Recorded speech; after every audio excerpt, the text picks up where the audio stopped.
This is the Private Officer Beat Radio with Rick McCann at the microphone. Hey everybody, welcome to today's edition of the Private Officer Beat Radio, a production of Blue Ram Media Group LLC and Private Officer International. I'm Rick McCann behind the microphone today.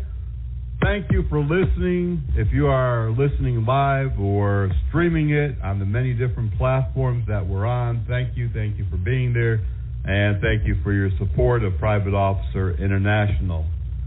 Today we're going to be talking about many different subjects. We have a lot of breaking news, of course, and we also want to talk about your own mental health and personal care. I know that's not really talked about much, unfortunately, in the security world, in the security industry, but today we are going to be talking about that. And in that segment at the bottom of the show is going to be called It's Okay If You're Not. It's okay if you're not healed. It's okay if you're not good. It's okay. And we want to talk about how you can both continue to monitor your own personal mental health and that of your family and those that you work with, and why it is virtually possible now to talk with someone. You can also talk to somebody on the phone and live in person. There's so many ways these days that you can reach out and get that help that you need. So we'll talk more about that at the bottom of the show. We also have some really interesting news that we'll share with you in the radio program after the first break as well. Remember that you can send us breaking news, as some of you do regularly, at helpdesk@privateofficer.com. You could also go and check out our breaking news at privateofficerbreakingnews.blogspot.com. And, of course, on our social media, you can go to facebook.com/Private Officer International or twitter.com/Private Officer. We really are in the midst of some changes here at Private Officer International. We're talking about, we've been talking for a number of months about regional training, but also now we're talking about how we can get more involved in various areas of our country and how we can connect more, not only with our members, but others in the security field. And when we talk about security, we're talking about a wide spectrum. We're using a wide paintbrush to paint security. That word really means a lot of different things, although some people kind of pigeonhole it to just mean one thing. I mean, we've talked about this so many times. Bouncers, loss prevention agents, organized retail crime, investigators, private police, uniform and plainclothes security, and a whole spectrum of people actually work in the security business. If you are a bodyguard or a protection specialist, that really is also part of the private security industry. So we want to get more involved, not only with uniform security, but the whole spectrum of the private security business. And we're also going to get more involved in some of the other areas of electronic security. We do a lot with electronic security through Armor College, and we also do some electronic security things here. We'll be telling you about how, if you work in the electronic security industry, whether you're a technician, a sales rep, a project manager, a vendor, whatever, how you might be interested in what we have to say on today's program. Remember, we are always here 24 hours a day. You can always reach us by contacting helpdesk@privateofficer.com. Before I go to the first break, I do want to make you aware that there is some weather concerns across the country right now. Depending on where you live, you might be seeing ice or snowstorms.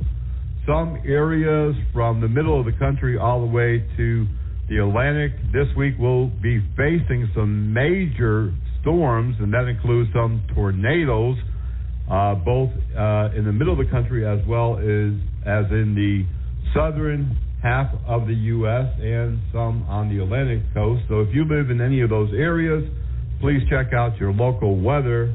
We are tracking it in our real-time office here, and it doesn't look good. There could be some serious outbreaks of tornadoes as cold air moving in from the west, not the north, but kind of the northwest, to the south and east will actually interrupt some of the warmer air, and that is bad news because that's where you get boom booms, thunderstorms, and tornado risk. So we'll talk a little bit more about that, but please be sure that you are up on the weather in your particular area, as we know it could affect anyone who works outdoors or anyone in the public safety area, including private security.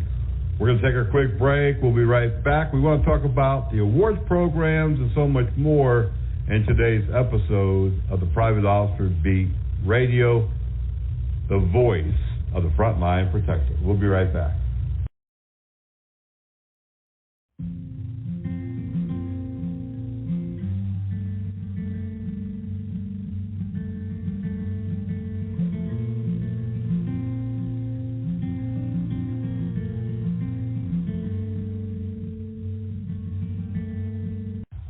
Across the country, there's a new 3-digit emergency number if you're feeling suicidal, if you're experiencing a life crisis. 988 is now the 3 digits that you can dial, just like 911 across the country. You'll connect with mental health professionals, and the 988 number will connect you with the Crisis Lifeline, formerly known as the National Suicide Prevention Line. Veterans can press 1 after dialing 988 to connect directly to the Veterans Crisis Lifeline, which serves our nation's veterans, service members, National Guard, and Reserve members, and those who support them. For text, veterans should continue to text the Veterans Crisis Lifeline short code 838255. Too many people experience suicidal crisis or mental health-related distress without the support and care that they need. But you're not alone. Simply pick up the phone and dial or text 988. Someone will answer that phone who is caring, understanding, and there to help you. 988. There is hope. I don't want to go blind from diabetes. I don't want to lose a foot or a leg. I don't want to have kidney failure, so I'm taking control. I'm controlling my diabetes. It's making a huge difference. I'm eating healthy and staying physically active. I'm taking my medicine. If I can do it, anyone can. Control your diabetes for life.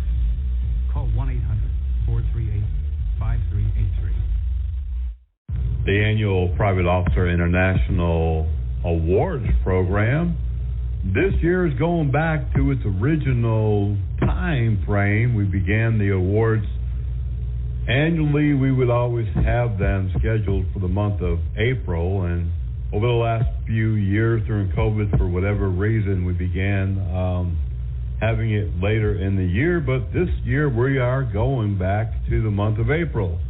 So starting next month, you'll be seeing emails and other alerts and postings on social media giving you a heads up to nominate your partner, your boss, or if you're a boss, to nominate your employee, or you could even nominate yourself, as well as local law enforcement for a number of different awards.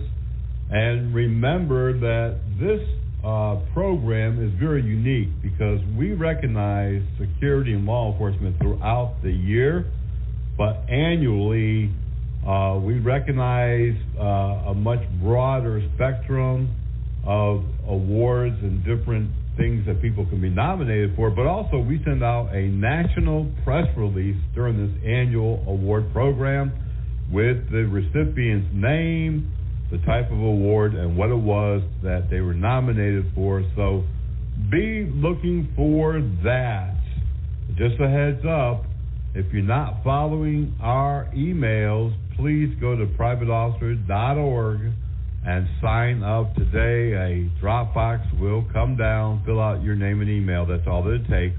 We don't spam you. We don't sell your email or information, and it's all secure. You can also follow us on Facebook.com/Private Officer International, and of course on Twitter.com/Private Officer.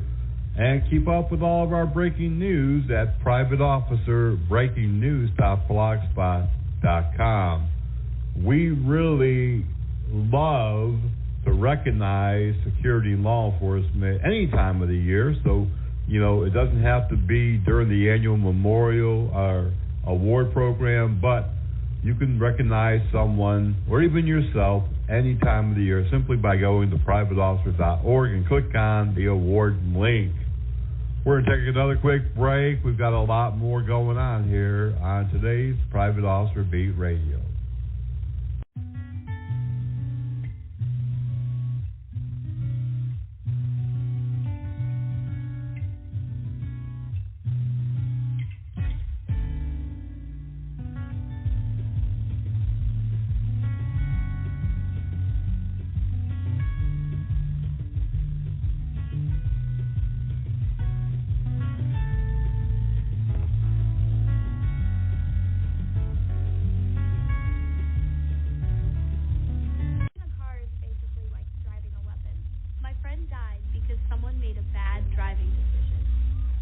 My uncle died because someone didn't think before they got behind the wheel.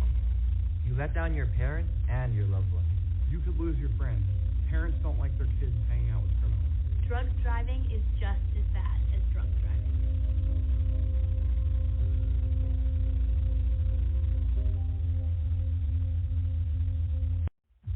Body Armor USA, we've got what it takes to protect you. Whether you're looking for the top quality protective armor or protective clothing, stab-resistant vests or gloves, contact my friend Ben over at Body Armor USA. Give him a call, 516 area code 817-1666. Again, that's area code 516-817-1666.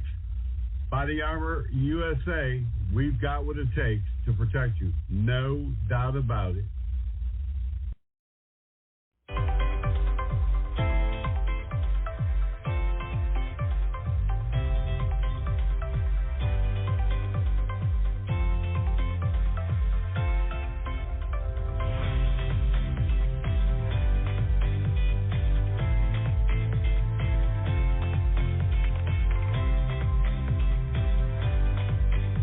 Today we've got a few help wanted announcements.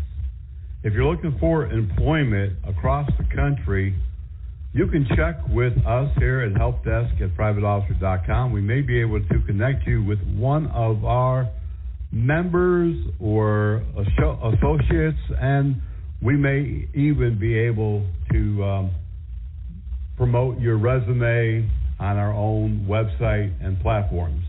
But today, Sunrise Security is looking for a few good men and women. They're hiring full-time and part-time. You must be a licensed security officer, and you also must be able to pass a background check. They want you to go to their website, sunrisesecurity.com, and you can apply there today. Valiant Security, based out of San Jose, California, an excellent security service, a professional security service, is also looking for some patrol officers. You can go to their website as well, Valiant Security, and you can also check with Guy Libby and let them know that you heard it here at the POI Radio. Also hiring is Armor College. We're looking for a couple of good instructors. You can teach online, in person. You can travel with us. We do a lot of outbound training. Send your resume today to help desk at armor, ARMOUR college.org. If you live in or around Virginia, D.C., or Maryland, there are a couple of openings right now for private police officers. You must be certified as a private police officer in Virginia, D.C., send a resume along with an email with your information and contact information to helpdesk@privateofficer.com, and we will pass that on to the appropriate person so that they can get in touch with you and hold first a online interview and then an in-person interview. Also, if you live in Alabama along the Gulf Coast, Mobile Bay Public Safety is hiring patrol officers, armed patrol officers, evenings and weekends. This is an above-average paying job with a great opportunity to grow with the company. You can contact them with your resume to helpdesk@mobilebaypatrol.com. There's benefits, advancement, and great hourly wages, and a fun job. You'll be patrolling, you'll be responding to calls, you'll be responding to activated alarms, and we even have openings for supervisory positions. Again, just send your resume out to helpdesk@mobilebaypatrol.com. If you are an employer and you are in need of employees, or if you're an employee in need of a job, contact helpdesk@privateofficer.com, and for a limited time, we will connect you. And if you're a business, we will send out your information and advertise for you at no cost. We'll also post it, of course, on all of our social media platforms, our radio show, and our upcoming streaming TV programs. Helpdesk@privateofficer.com. We're going to take another quick break. When we come back, we got plenty of news to talk about and so much more. Also, at the bottom of the program here, we'll be talking about it's okay not to be okay. Talking about mental health and how it affects private security in the same way that it affects all first responders. You're listening to the Private Officer Beat Radio. We'll be right back.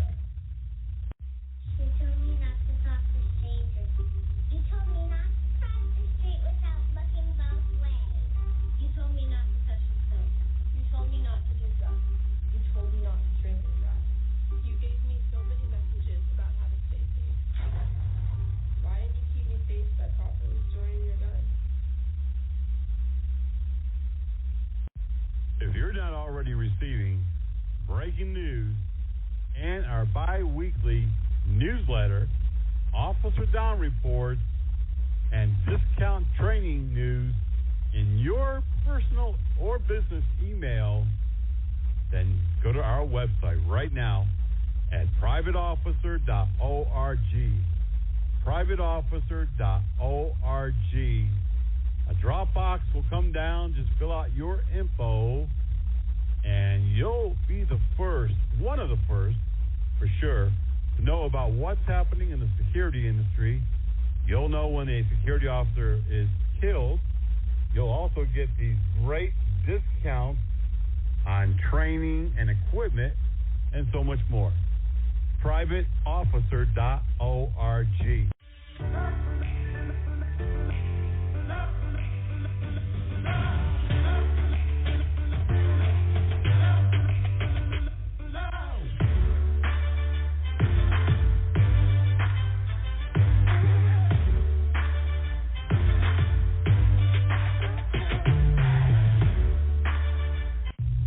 Last week in our topic segment of the radio program, we talked a little bit about electronic security.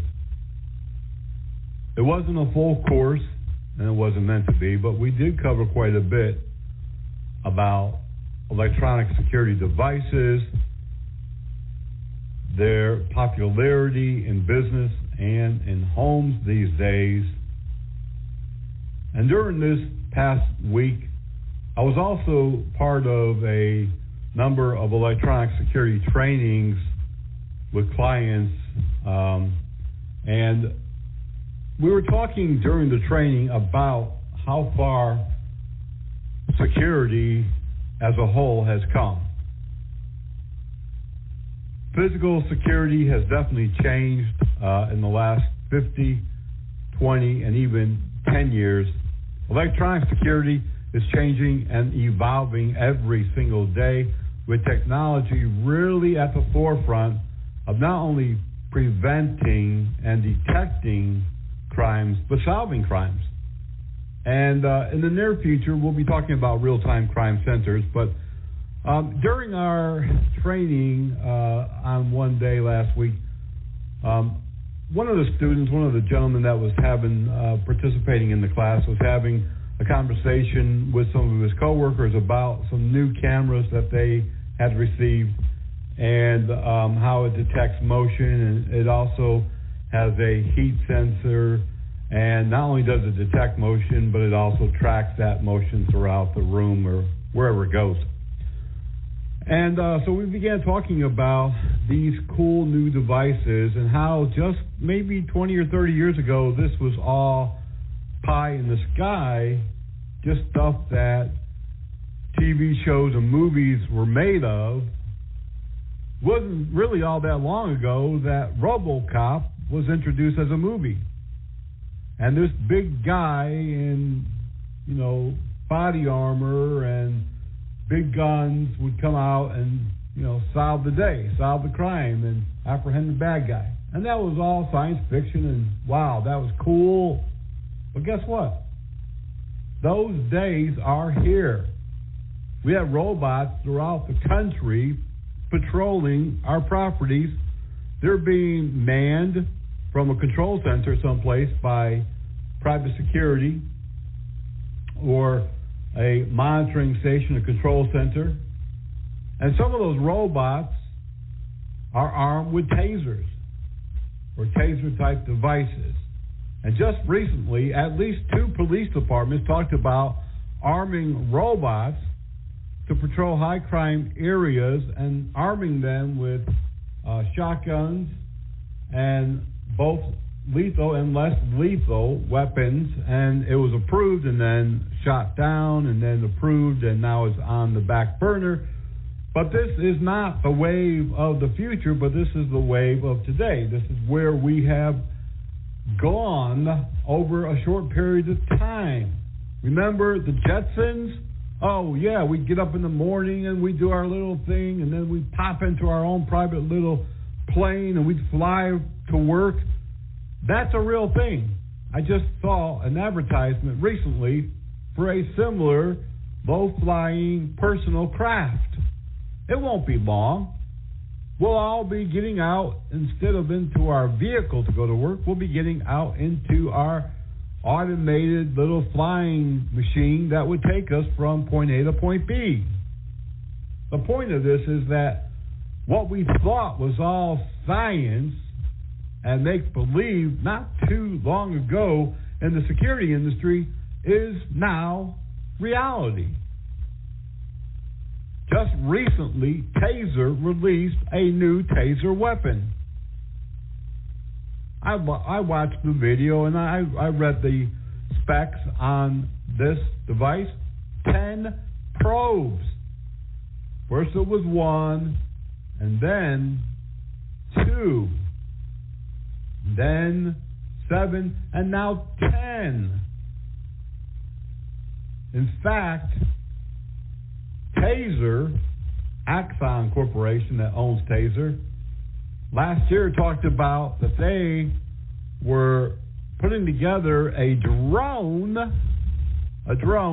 with Taser probes that could be dispatched by law enforcement to a crime in progress, such as a robbery or theft or a fight. And from their control center, it would deploy tasers to kind of corral the suspects until police could arrive on scene. And it would hover overhead and keep that suspect, in a controlled environment with the taser. Now that sounds like a long ways off, but actually Taser says it's within the next year.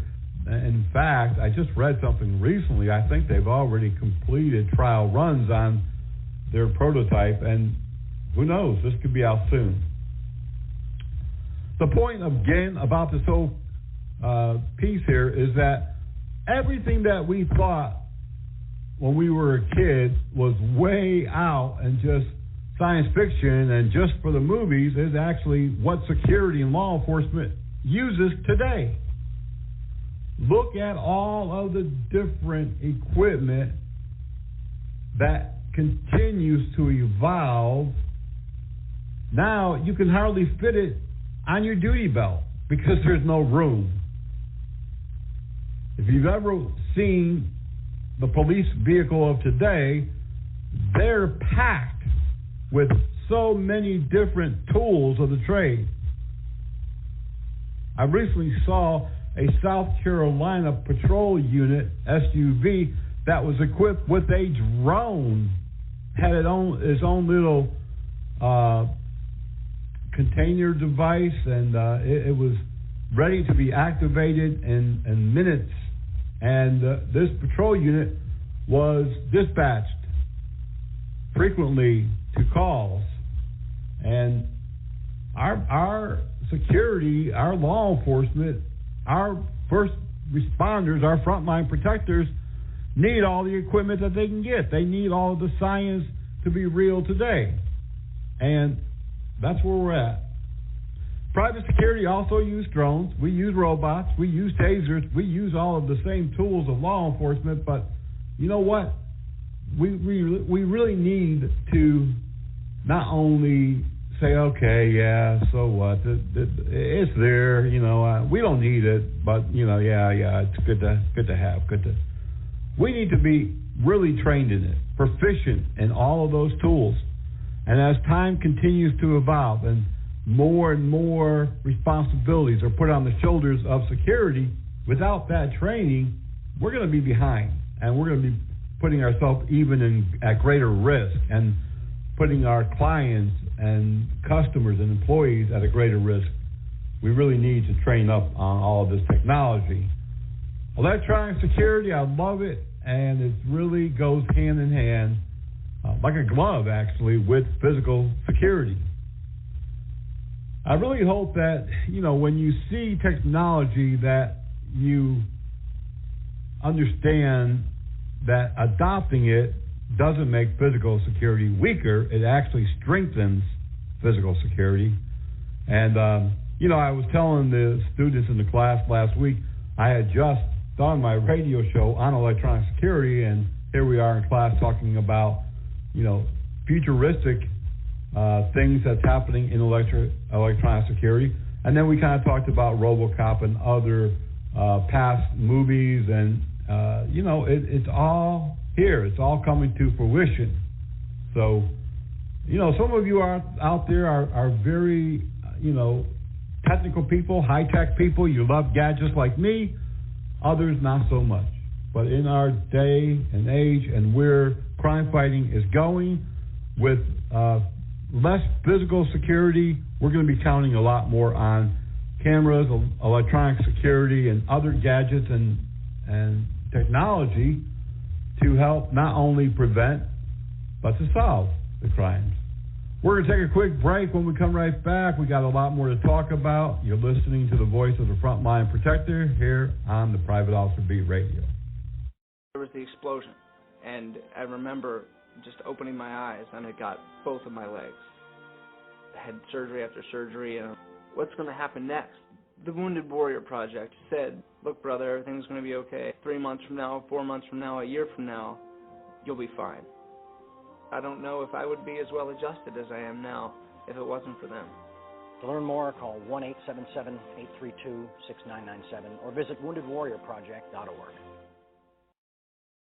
Are you a recently retired or maybe active law enforcement officer looking for a different future, maybe owning your own business, former military, public safety, private security professional, EMS, or the fire service, looking for a new way to make a difference while running and owning your own business? At Public Safety Services, we provide services to those who protect us around the world. I'm talking about the police, the sheriff's department, the military, Our organization provides community service officers, private law enforcement, prisoner transport, traffic investigators, and many other public safety service related services to law enforcement agencies across the nation. You can own your own business, be in business for yourself, but not by yourself. Contact us at publicsafetyservices.org. Let's talk about how you can make a difference today while owning your own business.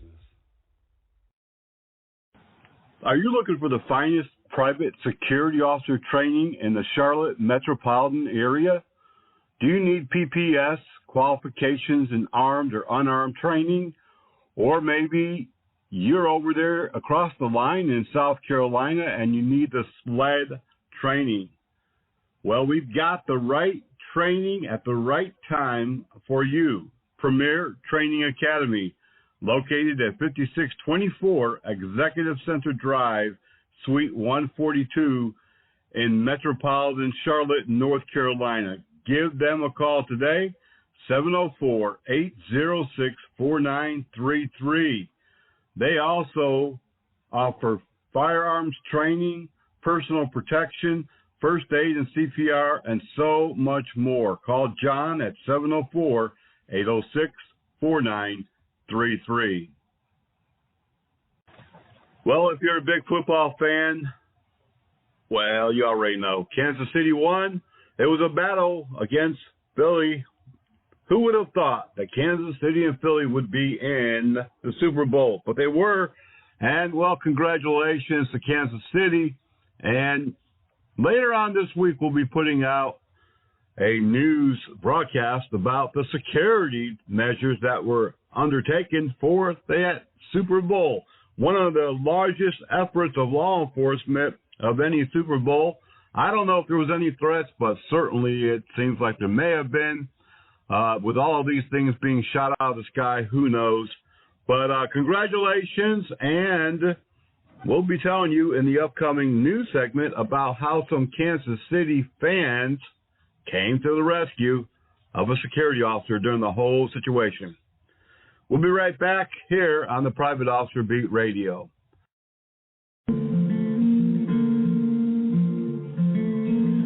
Hey everyone, you're listening to the voice of the Frontline Protector right here on the Private Officer Radio Network. Now don't go away, because we are coming right back when we've got a whole lot more right here on the Private Officer Beat Radio.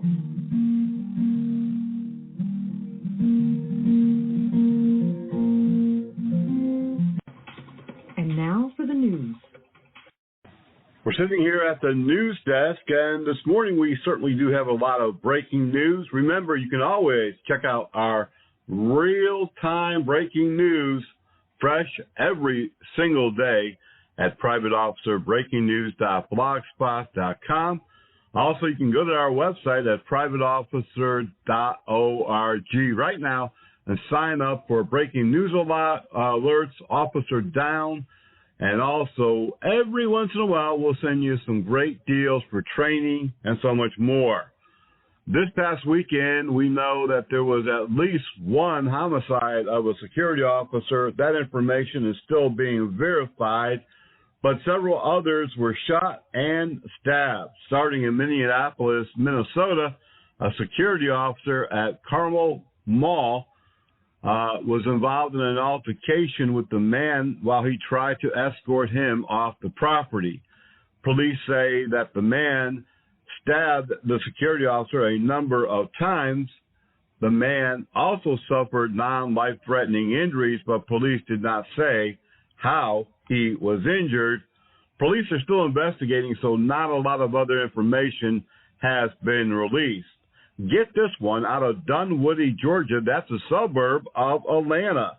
A security officer working at a restaurant called Sage Woodfire Tavern was trying to stop a couple who were fleeing from the restaurant after eating and not paying for their bill. The suspect, the male suspect, then pulled a firearm and shot the security officer. He was treated and has been released. My understanding is that that's not confirmed. He's still stable, according to the latest information. The suspect has not been caught. We told you just a moment ago that, yes, KC did win the Super Bowl. But before that occurred, the Chiefs fans helped to subdue an attacker of a security officer in Kansas City at the Union Station. Law enforcement said that bystanders stepped in when a security officer was attacked. Numerous bystanders that were there for the game saw the security officer come under attack. Several different people stepped in to aid the security officer after they noticed the man attempting to take the security officer's firearm. Union Station Security says the officer had a concussion and stitches. KCPD was able to arrive on scene quickly. The man's charged with felony assault and other charges. Thank you for all of those bystanders who stepped in. In Erie County, New York, a man who shot a security officer several years ago has pled guilty. But during the time of the shooting, he was a minor, and therefore the case was handled in juvenile court. The shooting happened at McCann High School. According to the report, which we reported on when it occurred, there was some type of altercation outside. Students were shot. The security officer, of course, ran in that area where the gunshots came, and he also was shot. We just reported it last week that security officer is returning to work in the upcoming days. 2 men have been arrested for cutting a fence and entering a Virginia power plant. Authorities in Loudoun County said they responded after being notified of 2 men being suspicious at the Dominion Energy property. Deputies quickly arrived on the scene. They located the 2 suspects and were able to get them into custody. Christopher J. McMillan, 51, and Joshua Settle, 38, both quickly taken into custody. They were both from Manassas, Virginia. Police charged them with possession of burglary tools, attempted larceny, trespassing, destruction of property, and conspiracy to commit larceny. Both are currently still in the Loudoun County Adult Detention Center. Police now still investigating along with federal authorities. At this time, they're not saying it's a terroristic act, only that they were there to steal copper, but that the investigation does continue. A Rhode Island lawmaker is once again trying to push to arm all campus police officers. A number of state public colleges in Rhode Island have unarmed police officers. Representative William O'Brien continues to introduce legislation that would mandate that all colleges arm their campus police officers, especially with the increase of active shooters. This is a disgusting story. We published this and sent it out as a news alert over the weekend. A security guard on his second day of the job was charged with rape and kidnapping of a teenager. He was patrolling a shopping center in Fullerton, California. He stopped and forced a 17-year-old female out of her vehicle, put her in the back seat of what looked like a patrol vehicle of a police department, and then drove her around the shopping center, eventually parking and sexually assaulting her. She was somewhere along that situation, was able to contact her parents and escape. Police quickly arrived to the scene. They located that security vehicle and detained the suspect. He's been charged on counts of intent to rape, kidnapping, sexual battery of a minor, and impersonating a police officer. He's been identified as Mohammed Mayo, 34, of Anaheim. Originally, it was reported that he was an imposter, but now police in Fullerton have confirmed that he was actually working for a contract security company. They say that there may be more victims out there. 2 police departments last week decided rather than continue to attempt to hire police officers, that they would just eliminate the positions. Cleveland, Ohio, the largest of the 2 cities, slashed 150 vacant police officer positions in order to balance the city budget. Mayor Justin Bibb says he's going to slash those positions for the time being. He said in his 34 years on the job, he's never experienced such an issue of finding individuals who want to be law enforcement. He says approximately 200 Cleveland police officers left the force last year, and that the department remains understaffed and struggling to recruit. So guess what? Well, the budget kind of tilted off tilt, so we're just going to eliminate those 142 to 150 positions. In North Carolina, a bill that's going through the House right now will force the Sheriff's Department to cooperate with ICE to deport illegal immigrants. North Carolina, over the years, has had an influx of illegal immigrants.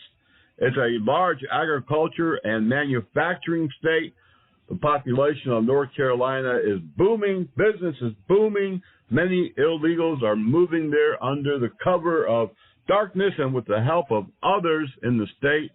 Now, legislators want the Sheriff's Department to be forced to cooperate to eradicate this large contingency of illegal migrants. Shootings happening every week at Walmart. This one here is no different, just outside of Atlanta in Decatur, Georgia. Police over the weekend said that they responded to a shooting between 2 subjects at the store. When they arrived, police said that the 2 had been in a confrontation and gunfire erupted. Unknown if there were any injuries. Police are still investigating. Also in Georgia, a security officer involved in a confrontation at an apartment complex, also in the Atlanta Metro, Fulton County. Police say he was injured. Not a whole lot of details here. He was taken to a hospital, unknown what the injuries were. No information on whether or not a suspect was captured. A security officer was stabbed during a spree in San Diego. This occurred some time ago. Frederick Airy, 72, said he still has nightmares over the stabbing that occurred in downtown San Diego. He didn't really know why that it happened. He noticed a man coming through a loading dock area of the Emerald Plaza building. On January 23, he went to investigate, and the man just suddenly began attacking him. He started blocking the suspect. 25-year-old Christopher Torres has also involved. He was arrested. Now the security officer says that he has nightmares and is suffering from PTSD. SEPTA, which is the light rail in Philadelphia, says they're hiring more unarmed security officers to patrol the subway lines as violence continues to rise. SEPTA has their own police force. However, like every other police force, they are down. They're budgeted for 200 officers, but they say they only have around 160. They're looking to hire 30 more. But in the meantime, they're putting what they're calling 60 more yellow-vested unarmed security officers onto trains and platforms. Is that a good idea? Probably not. A man, they say, was posing as a security officer. This happened in Raleigh at an apartment complex. Police believe he was trying to break into cars. He was able to escape prior to police getting there. We've had about 6 or 7 reports of security imposters in the last few weeks. The appeals court has ruled that live streaming police during traffic stops is protected by the First Amendment. The Fourth U.S. Circuit Court of Appeals, which is based in Richmond, Virginia, said that a North Carolina's town's policy that bans video live streaming police during a traffic stop violates the First Amendment. The ruling stated that Dejon Sharp, who was live streaming his traffic stop on Facebook Live when Officer Myers Helms attempted to take his phone, that was illegal, that the man filming had every right, and that it is a protected speech under the First Amendment. A Checkers employee in Memphis, Tennessee, got upset over a customer's unhappiness about their fast food order, so the employee just pulled a gun and pointed it at him. Police were called and arrested Checkers, which is a fast food restaurant, by the way, a restaurant that serves hamburgers and fries like a McDonald's. Satira Jones was charged and arrested in that case. A security officer stopped an armed robbery in progress. This happened in Fargo, North Dakota. Police say the security officer was told that a man coming in with a gun, he immediately approached the man, pulled his own firearm. No injuries reported. The suspect fled. No arrests have been made. In Chicago, a police officer had to step in and fatally shoot a man who had pulled a gun on a security officer outside of a bar at 3700 block of Kenzie Avenue. The man has not been identified. Chicago police say that they were called to a disturbance. Officers nearby immediately arrived and saw the man pointing a gun at security and told him to drop it. Several times, shots were fired, and the man was mortally wounded. A New York City school security officer and 2 students were shot. This occurred in Brooklyn at a charter school called Williamsburg Charter High School. This happened last week. 2 students, including a 17-year-old and a 15-year-old, were shot. A 37-year-old security officer who was also responding to that shots fired suffered a wound. He was shot in the neck. Police did not report whether or not an arrest was made. A Florida man has filed a lawsuit against Securitas for non-payment of overtime. According to the court records, Mr. White is identified as a security officer. He's owed overtime.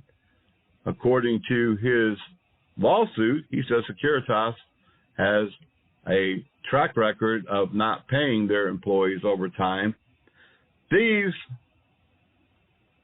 were able to break into a store. This occurred in Michigan. And while they were burglarizing it, an alarm sounded. Police and security officers were dispatched. Although no arrests were made, no products were stolen. A new bill going through the process in Illinois would require that security officers be hired and on duty at all gas stations, grocery stores, and pawn shops. Similar bills have been passed in other cities and states, including New Jersey, that now require security be at nightclubs, apartment complexes, and convenience stores that are open between the hours of 11 p.m. and 7 a.m.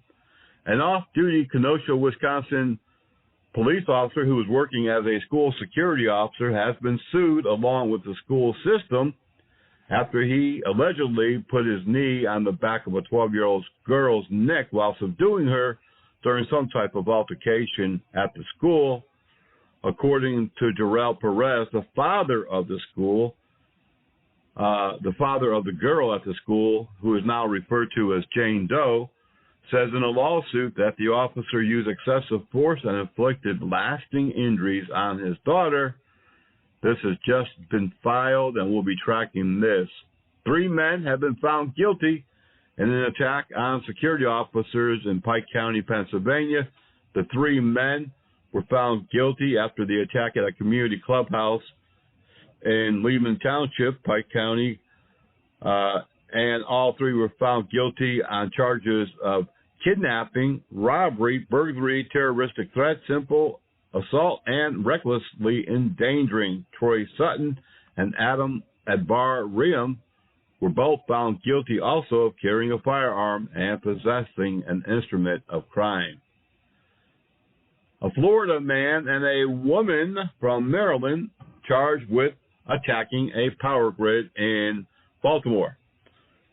FBI and local police developed information that they were going to attack the power grid. Sarah Beth Flindell, 34, and Brandon Russell, a Florida-based person who is part of a Florida-based neo-Nazi group, according to police, had planned sniper attacks on electrical substations throughout Maryland Metro. Police say they have them in custody and are working on possible other suspects. Remember, when you see news happening, contact help desk at privateofficer.com. When I come back, I want to talk about mental health a little bit. This is really a very important subject to me and many others. We know that it's in the headlines, but guess what? It's a real thing. So is PTSD for private security and private law enforcement. You're listening to the voice of the Frontline Protector. We'll be right back. Well, no pigtails anymore. Check, please. David, you okay to drive? Yeah, I only had a couple drinks. I'm fine. Come on.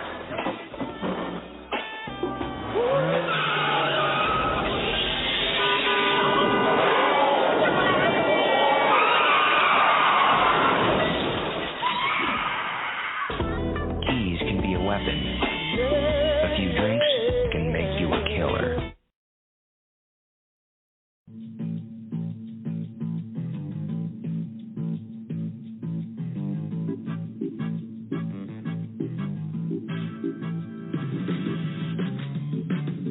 Each day, those that protect and service in law enforcement put their lives on the line. These law enforcement officers often work long and irregular hours in tough and dangerous conditions, run a high risk of being attacked, wounded, or even killed by the very criminals that prey on us. Every year, hundreds of law enforcement officers are killed or seriously injured in the line of duty. Blue Alert is a system that provides the means to speed the apprehension of violent criminals who kill or seriously injure local, state, or federal law enforcement officers. Find out how you can truly help those who help. That's bluealert.us.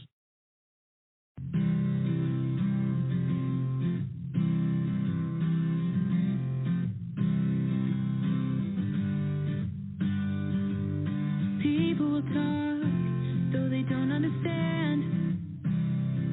Situations you're in can get so out of hand.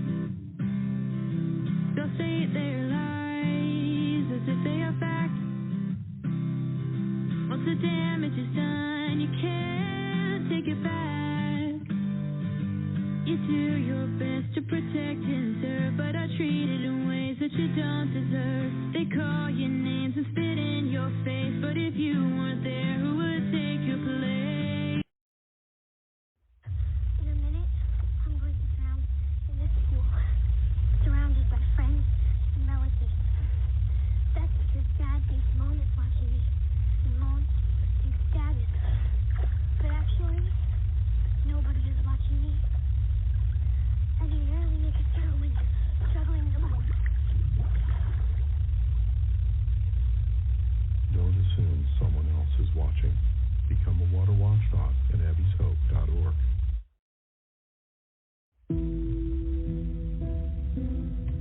Human trafficking is slavery. And it happens all over America. Any child, any woman, any man could potentially become a victim of human trafficking. I am a victim of labor trafficking. I was a victim of child sex trafficking, but now I own my body. Human trafficking is any kind of forced labor. It can happen to anybody. I am a mother. I am an author. I am a son. I'm an advocate. I am an educator. I'm a sister. I am a brother. I'm so much more than what happened to me. I am strong. I am brave. I am outspoken. I am compassionate. I am a survivor. I'm a survivor. I am a survivor. I am a survivor. I am a survivor. I am a survivor of human trafficking.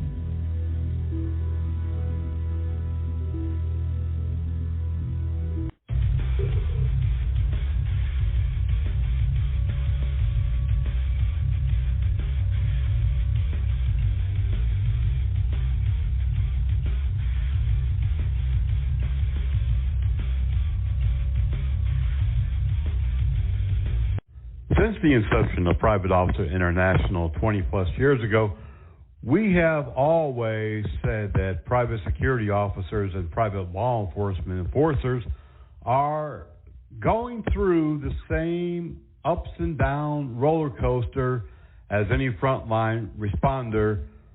I've always said that the frontline personnel, including those working privately for private entities who often see similar situations as EMTs or firefighters or law enforcement, have that emotional roller coaster.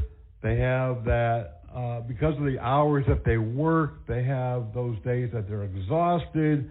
They have problems at home, financial problems. They have emotional situations, happy, sad, and it's every day you're just fighting to make it through one more day.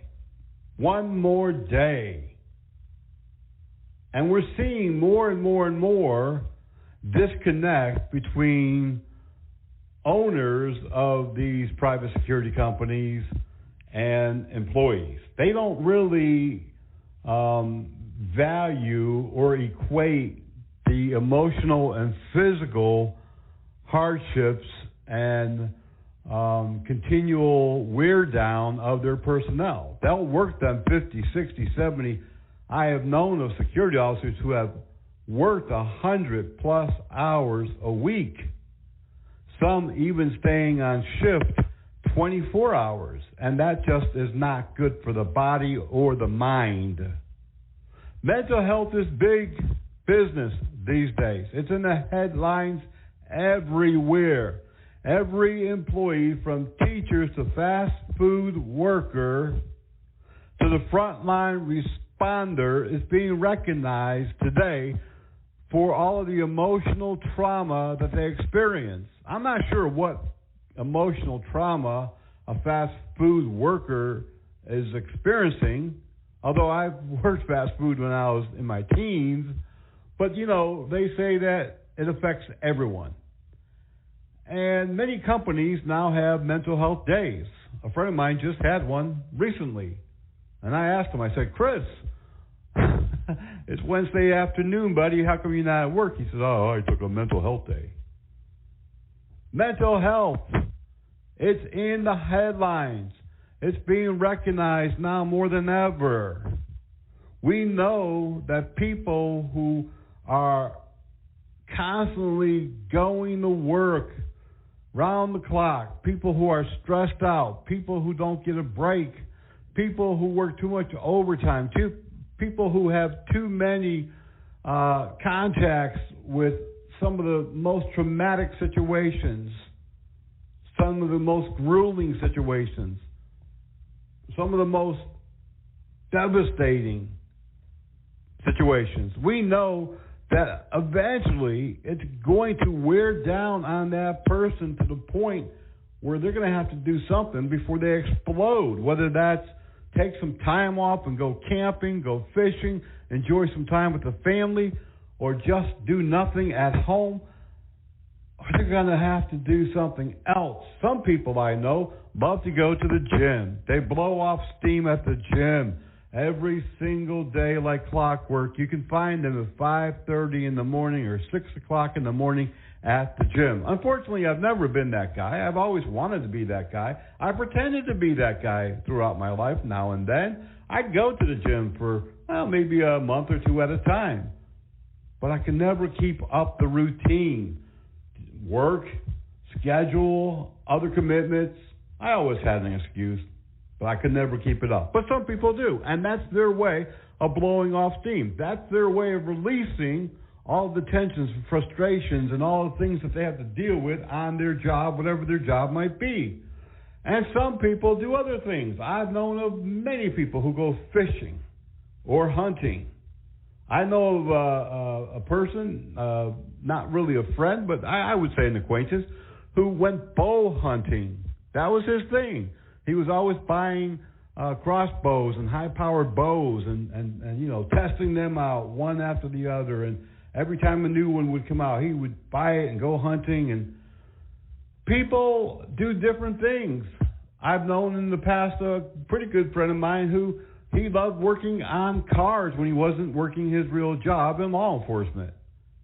Everybody has some way of releasing that stress, some way of releasing that frustration. You have to.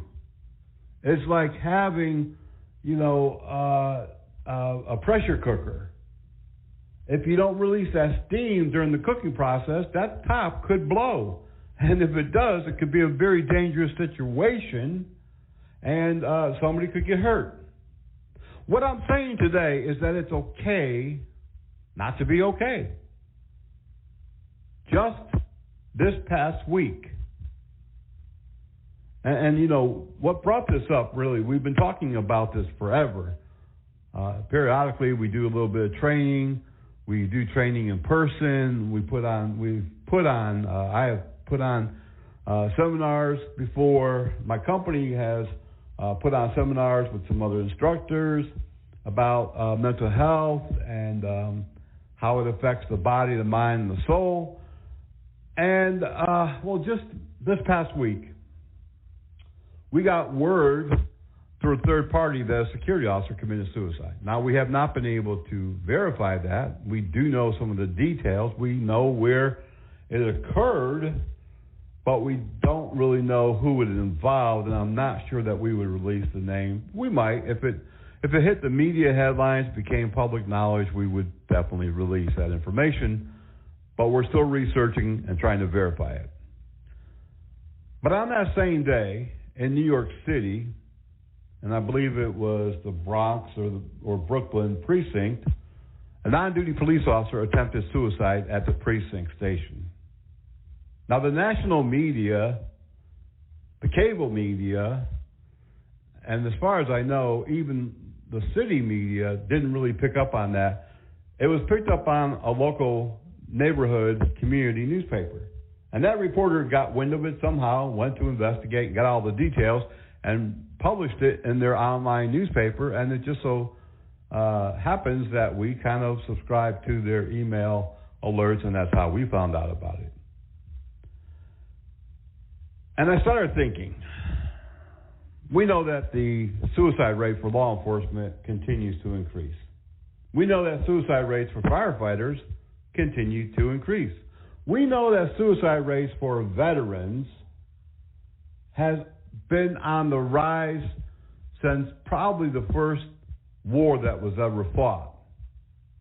And I really do often think about the tragedies of war. And during the Eastern conflict, many of our soldiers over the 20-plus years that we were in battle, that we were in a war, in multiple wars, came home minus arms and legs. Some came home minus both. Some had, think about it for a moment. Who has ever been in a situation where they were blown up by an explosive device? Who could we even turn to say, hey, what's it feel like to be without your left arm and your right leg? But here these veterans were coming home. Not in one piece like they went to war, but coming broken apart, missing pieces of their body physically. But no one really concentrated on the mind, the heart, the soul. No one really concentrated on not only making them whole physically and trying to do the best they could to kind of put them back together, but they were not really thinking about the long-term psychological aspect of this type of trauma. PTSD, many people talk about that. PTSD is a real thing, and it affects a lot of people. You don't have to be in the military. You don't have to be a police or a firefighter or even a security officer to experience post-traumatic stress disorder. Many victims of crime experience PTSD. Many people in different professions experience it, but seldom talk about it. It's not really recognized as widely as you think that it would be. Although it's been talked about, especially with the military. But when it comes to private security or private law enforcement or some of the other employees that are on the front line who see a lot of different things from day to day, week to week, month to month, and year to year, but they don't get the attention or the treatment that they deserve. As private security personnel, as a frontline worker, we need to be recognized not only for what we do, but what it is that we're going through. Now, I agree. Not every security officer runs for cover because gunfire happens on their property every single day. And I agree, not every security or even private police officer is engaged in a gruesome situation or response to a gruesome situation, and they've got to talk about it. They either that or they hold it in. I agree that security officers and private police and even police departments as a whole or individually aren't always involved in these situations. But combine some of that stuff with the work hours, with the stress of the job, with the stress of home life, with the stress of financial issues, all of these stressors all combine, and you've got the equation, the ingredients for an explosion. Active shooters, and OSHA can tell you this through their studies, they know that workplace violence at large as a whole, a lot of this stems from it all building up within that employee to the point of, okay, well, my boss isn't listening. Okay, I'm evidently not broadcasting my message out loud enough. Okay, I'm not getting through to anybody. I guess a couple of gunfire, maybe some gunshots, maybe I'll kill a couple of people today. Maybe that'll get their attention. Unfortunately, every year we know 3 to 5 security officers commit suicide. Some of them do so on the job. But we don't get that information regularly, and it's not often printed or communicated through the media. So when we do get it, it'll be kind of like we did last week, where a third party notifies us because they're familiar with the situation. I wish that there was a better way for us to track suicides among private security and private law enforcement, but there just isn't. There is a national database for public safety, and there are private organizations like Private Officer International that is able to collect data on law enforcement and firefighter and military suicides. And I would like to get some of that in-house, some of those techniques. We would like to hone in on them and do a better job at collecting data on the suicides of security officers and private police. But until we're able to do that, we depend on people like you to call, email, contact us, and let us know when you hear of a security officer or private law enforcement committing suicide. So what can we do about this huge growing issue? Mental health is as bad as any other disease that you could have. If you had cancer, you would definitely want to seek help immediately, and your company would want you to get medical attention immediately. If you were suffering from some type of medical emergency, we would be getting you help. But unfortunately, with mental health, it's not really, I think it's sometimes overlooked, to be honest.